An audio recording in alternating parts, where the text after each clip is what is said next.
Jrbt ni result saklainani tet paijak rokno tlangnani no khobui joto buk chachuk khai supungnani sanmung bai tini sangrong salo Agartolani lahar gnangei kaisa lahar himboto khlaijaka CPM ni sikla bedek Dyfi tei TYF ni bhaktei আমাদের রাজ্যের সরকারের 4 বছর পূর্তি হয়েছে। আমরা দেখছি 4 বছর শুধুমাত্র বেকারদের সঙ্গে প্রতারণা করা ছাড়া সরকার আর কোনো কাজ করেনি।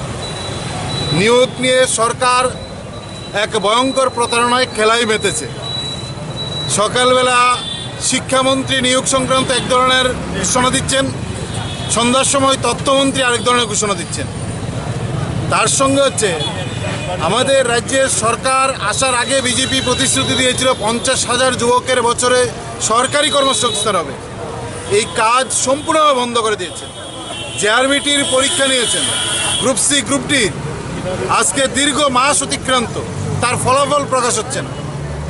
তারপর আমরা দেখছি টেটের শিক্ষক নিয়োগের প্রশ্নে শিক্ষামন্ত্রী মুখ্যমন্ত্রী জায়গায় জায়গায় বলছেন শিক্ষক নেই, যোগ্যতা সম্পন্ন ছেলেমেয়ে নেই, নিতে পারছি না। আজকে যখন ছেলেমেয়েরা পাশ করে টেট উত্তীর্ণ হয়ে সার্টিফিকেট হয়ে বসে আছেন, তাদেরকে সকলকে নিয়োগ করার সিদ্ধান্ত নিচ্ছেন না, আন্দোলন করছেন।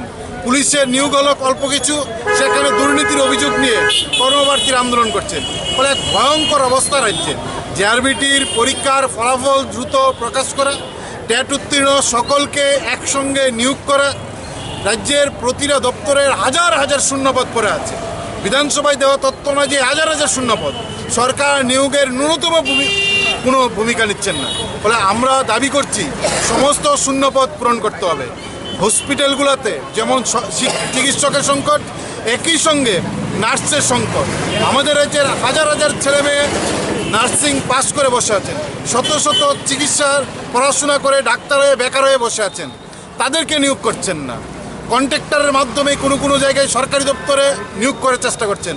তার বিরুদ্ধে সমস্ত সরকারি দপ্তরে সরকারি উদ্যোগে শূন্যপদ পূরণের দাবিতে আমরা রাস্তায় নামছি। এই কথা নিয়ে যখন কেউ রাস্তায় নামে, তখন হয় পুলিশ নয়তো বিজেপির গুন্ডারা রাস্তায়, বাড়িতে, রাজপথে মারধর করছেন। আমরা তার নিন্দা জানাচ্ছি, আমরা তার ধিক্কার জানাচ্ছি। আমরা মনে করি সরকারের এই ধরনের বেকার বিরোধী সিদ্ধান্ত, তার বিরুদ্ধে গোটা রাজ্যের মানুষ রাস্তায় নামছেন। আমরা সমস্ত যুবকদের, এমনকি যারা এখনও যুব মোর্চার পতাকা নিয়ে রাস্তায় নামছেন চাকরি আসে, আমরা বলবো বিজেপির মতন একটা দল যারা মানুষের স্বার্থে, বেকারের স্বার্থে সিদ্ধান্ত গ্রহণ করতে পারে না, তারা আপনার জীবনের কোনো সমস্যার সমাধান করতে পারবে না। বলে এই সরকারের বিরুদ্ধে চাকরির দাবিতে, কর্মসংস্থানের দাবিতে যুবদের হয়ে, টিএফের হয়ে, ডিএফের হয়ে রাস্তায় নামুন। আপনার অধিকার ছিনিয়ে নেওয়ার মিছিলে আপনিও শামিল হন।